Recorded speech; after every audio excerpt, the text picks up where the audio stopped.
What's up, brothers? Today we're talking about the brand new Kratos tank. This is going to try and be like a no bullshit video where we just tell you, should you spend the 75 bucks on it? So let's get straight into it.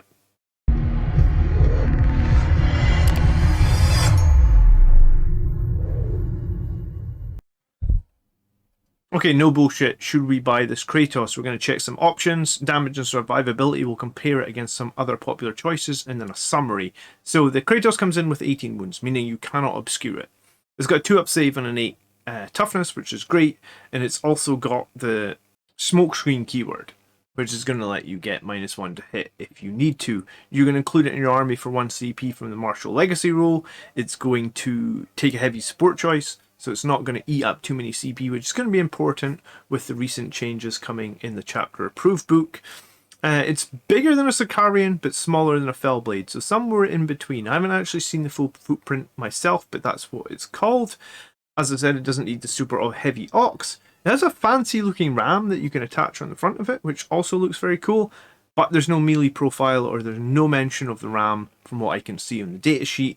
And also, you can just go mad with this in terms of Volkite. You can potentially get 22 Volkite shots out of it if you change its weapon options. Its default weapons options are the autocannon, the battle cannon, and the 4 heavy bolters. And the battle cannon is pretty versatile. When I did some math hammer, found that the battle cannon was actually really good. Heavy d6 plus 3 in terms of shots, strength 7 minus 2, 3 damage. And I think that's the better option in all the situations I used or worked out. The heavy explosive rounds were just always better than the high armor penetrating round. I guess the armor penetrating round might have a situational play somewhere in the game. You can swap out the battle cannon for the Volkite Cardinal, which is a new Volkite weapon, which we haven't really seen before, I think. Strength 7, -1, 2 damage. And also 2s do mortal wounds on 6s this time. And there's 8 shots for that. You can swap out basically like 2 of its heavy bolters for 2 more Volkite Cavaliers. You can swap out another 2 heavy bolters for 2 Volkite Coverings. They're heavy 4, so you get heavy 8 essentially, heavy 4, another heavy 8. And then you can also have, I guess, the guy on top of it can be mounted with like a combi Volkite, which I don't think we've seen much either, but it's basically a heavy 2, 6s or mortals again on strength 5 this time. You can also put a hunter killer on it. You can take multi-melta, and those are the only 2 things that are going to increase its points cost.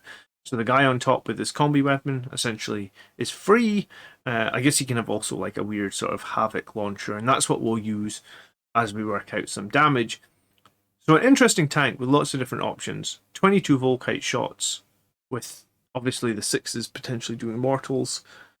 Makes it swingy as hell if you go all Volkites, and we'll get into that as we look down through the slides. Anyway, let's talk about survivability. So I wanted to compare it to something similar in points, which would be the Repulsor Executioner, which is like 335, so about 15 points more. I also want to compare it to 2 Armigers. 2 Armigers are going to be 310 points. You could actually make them same number of points if you include the melta guns, but I haven't included the melta guns because I see this as more like a fire support choice. You know, everything has long range. Similar with the Armigers, if you're not getting the melta guns, then everything has long range. So how is the Kratos doing in survivability? Well, the numbers in green mean the Kratos is best. So it's best against strength 4 firepower, it's basically invulnerable. Strength 5 firepower, it's okay. Against plasmas, it's still pretty good in that you need to take... This is the number of successful wounds that will need to kill it. So the enemy will need to make 36 successful plasma shots on this to kill it.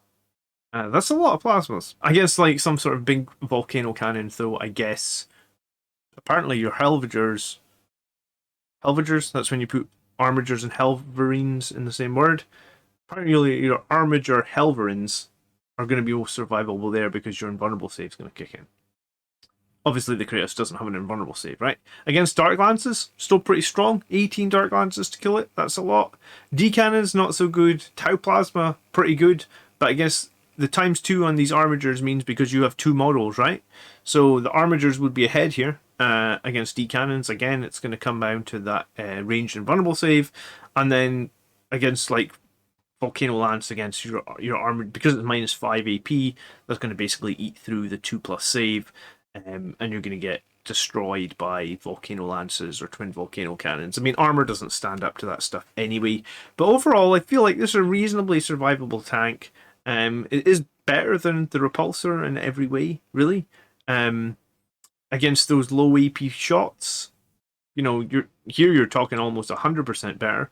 Actually, that is 100%. And here against like AP -2, it's about 50% better. AP -3, yeah, I mean, it's just hanging there. So in terms of like putting down a repulsor executioner, I would take this based on survivability. 320 points is a lot. I mean, that'd be like most of your fire support budget as a Blood Angel. But in another chapter, 320 points for heavy support, I could see people could run 2 of these. You could run 2 of these dependent on how much damage they do. So let's get into damage a little bit, and I've made like 4 slides that you can stop on if you want, but this is a Kratos with the default loadout, and we're going to use the high explosive shells on the battle cannon because it seemed like it always produced the better numbers. Yeah, in every scenario it produced better numbers to use the high explosive. I guess like I said, there's a rare situation where you could use the heavy shot, the armor piercing shot. We also did it with the Volcons, which is crazy because you get 22 Volcon shots, and I think 8 of them are 2 mortal wounds and 6s.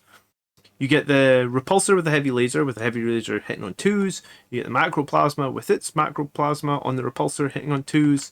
Then you get the armigers. Now we're taking all this together, we'll put it into a single slide right after this quick message about how you should like this video. If you're enjoying today's video, please either consider liking the video or share it with a friend, because this video is kind of designed to help Adeptus Astartes players. There's not too much Blood Angel specific stuff in it. I would really appreciate it.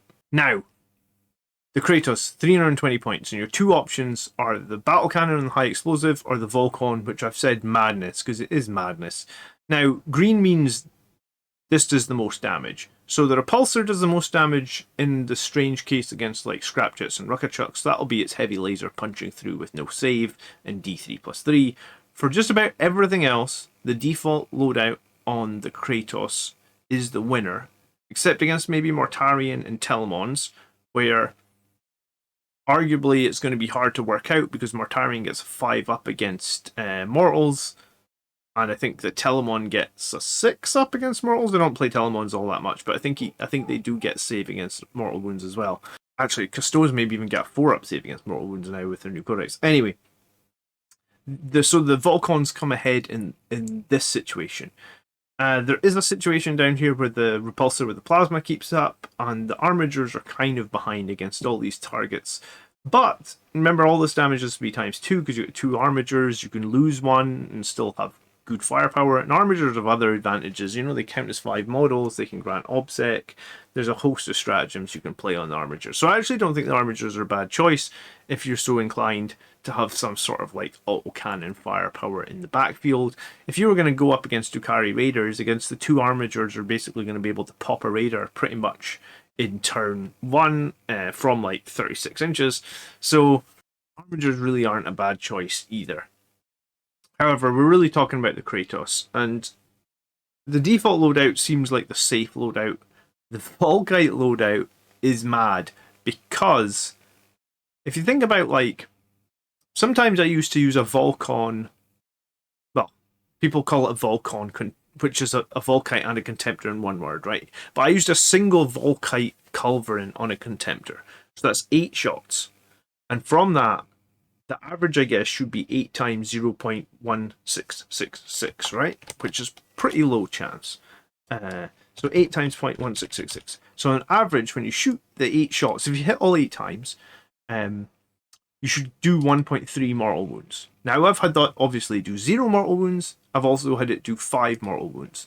So if I just put that into memory and did like 5 divided by the memory, the swing on those mortal wounds can be 376%, which is nuts. So you're saying on these, which should give you, this Volkite should give you on average 3.33 mortal wounds. It can swing 376%. So just take that and times it by 3.33. Then you're telling me that if you roll hot on this tank, you could potentially end up with 12 mortal wounds on top of any damage you do. You know, so if you were shooting at a raider well, you've just completely overkilled it. You could almost one-shot Leviathan with this. I mean, actually you could, because the Leviathan has 14 wounds. So because you only do like 1 damage to it because of the -1 damage, you then do 12.5 mortal wounds to it. Now you wouldn't need to roll 12.5 sixes, because remember, one of your weapons, sixes do 2 mortal wounds. So you could get lucky, you could roll 3 sixes on that damage roll, and then you just need 6 sixes on all the other dice. So this thing can swing insanely, and I'm not a fan of weapons that swing like this. I think that the rules should be refined, so it's like, if this weapon ever does any damage, you take a couple of mortal wounds, or a sane amount of mortal wounds. I don't like things that can do like 12 mortal wounds, but I guess if you are so inclined and you want to throw a little bit of mortal woundness into the mix, then I guess this is an interesting tank. The thing that puzzles me is, like, every other army has D3+3 on their weapons everywhere. Marines really got left out behind that, but what we are getting is just ways to check out inordinate amounts of mortal wounds. But we don't really have any, a lot of other armies get that from stratagems. We seem to be getting it from our tanks. So, do I like this? Not really. Am I going to buy one? Probably. Because who wouldn't like to just do 12.5 mortal wounds for 300 points at, like, I think it would be about 20-inch range if you needed every Volkite in range. But there's just the one on the character that's 20-inch. Everything else is 30. So arguably you could probably do 10 mortal wounds at 30 inches. What's not to love? 1 CP to include it, so sort of the same cost it would cost you to include a Relic Contemptor. Could you make this work? Yes. Would it be better with a Tech Marine? Yes. Will it let you down in a tournament? Probably, but will you have a lot of fun with it? Yeah, probably. So Volkite Madness is what we've named this for the moment, and obviously the Armigers are in here at 310 points finally. You will have to pay 3 CP if you want to include that detachment of Armigers. Okay, so the default loadout on the Kratos looks to be best all-rounder here, with the battle cannon firing the explosive shells. The Volkite's damage is underwhelming, but with the swing from 22 Volkite shots, it could be pretty massive. And obviously that would combine with the Tech Marine getting you more hits. The Repulsor Executioner as a model, it never sees any play. It did actually perform well in like one out of like 10 situations. Its damage is okay, but it's less survivable than a Kratos. Would I ever include an Executioner in my army? I just can't get on board with it. I mean, I guess it's... I don't know. I was going to say, like, I just don't know why you ever include an Executioner. It's been bad. When it first released, you used to be able to move at half and shoot like its main turret twice. So if its movement characteristic was 10, you could move at 5 and shoot twice. And I think it was good like that. Ever since they changed that to just +1 to hit on the main turret, it's pretty underwhelming. Like, that's a 330 point tank. You're going to do 2 damage to Mortarion. I mean, nice, right? The Helverines kick out obviously a bit less, but they can have their close range melta guns, which aren't factored in. If they did take the melta guns, they'd be the same points as Kratos. And I think the Armigers are a different sort of fire support. They're great at popping open raiders. They're maybe quite good at like killing chaff. They're never going to do any sort of anti-armor. Bar one melt a gun lucky shot in close range. That's fine. That's what Armigers are there to do, I think. The Kratos is in much better shape than the Repulsor for the points cost. The extra wounds and the 2-up save help it out a lot. Meaning that it's pretty impervious against low AP stuff and low strength stuff. So if you're hitting it with strength 7 and low AP, then it's a really strong tank for 320 points. Comparing it to other super heavies with similar wounds, like, I think you can have the Cerberus. I was struggling to remember that. I actually own a Cerberus, and it only has 20 wounds, and it's like 465 points. So if you compare those two together, I would say the Kratos seems like a decent value option. It's got the bigger footprint. and obviously you can't obscure it, which gives you some negatives. And the Helverin show against a couple of higher AP weapons. These models can hang on. So if you're looking for something to do a little bit of fire support and hold objectives, then the Helverins aren't a bad choice at all. I guess the only thing that's going to suck about that choice is the 3 CP is now going to be kind of crippling into the new chapter-approved Nephilim, which is coming out this weekend for pre-order, I believe. Let's look at the cost, though. The Kratos is £75. I like it. I think it looks cool. I'd probably get one. I'd probably go with a Volkite, but they do come with an inherent risk. I did actually look in Games Workshop, and they're sold out at the moment, so they're definitely a popular option for some people. The Executioner comes in at £65. It's overcosted both on the table and for what you get, I feel. It's just been a poor choice ever since release, apart from when you could move half and shoot. And the Armigers, you actually get 2 of these for $52.50. I think it's an interesting choice. It's reasonable costed. I could be tempted to pick up some of these. There's so many stratagems in the Knight Codex that can really buff these guys up and just make them survivable. Like, I've done a few videos on Knights in the last few weeks, so you can check them out on the channel if you want to look at that. So overall, I think it's probably a pretty decent option, maybe like an 8 out of 10. If I was pushed to put it into a tier list, I'd say high B, low A, I think. I don't think it's amazing, but I do think it offers something interesting that we haven't really had. The final thing to say is that I completely skipped over in the whole video was you do also get the choice of a Melta Blast Gun on the main turret, which is a pretty interesting turret as well, in that it's a heavy 4, and it's a strength 8 minus 4 d6 damage, so it's essentially a multi-melta, but 36-inch range, and the same if you're within half range, you're going to do +2 damage. So half range in this case would be 18. So that's definitely not a bad option either on the Kratos. You know, you could load it up with a bunch of longer range Volcons, and then when you get within half range, which essentially you're probably going to get within at some point, then you have that really powerful Meltagun to do some serious damage. I guess overall, the battle cannon maybe looks like it's a little bit more versatile, but I think the Plasma Blast Gun is totally a decent option. However, I might really be tempted to go for the Volcon turret because it just gives you that longer range of 45 inches, which synergizes with your Volcon coverings at 45 inches. So in turn 1, if you deploy very deep away from the enemy, you know you're going to basically get like 16 Volkite shots out at them. Chances of them fighting you back are probably very slim, or maybe you're going to take a couple of hits from a las cannon, which you should be able to tank up anyway. So yeah, overall, I think a high B, low A. So leave me a comment down below if you're thinking of buying a Kratos tank, or if you've already got one.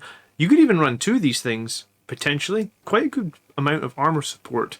Anyway, I have a tournament tomorrow, so I'm away to prepare. Thank you so much for watching. I will definitely catch you in the next video, and if you're not subscribed yet, then please do hit that red button and also hit the little bell notification. That means every time I go live, you get a little ping on your mobile device or your PC, and you won't miss any of my content. As always, by the blood are we made strong, brothers. Peace.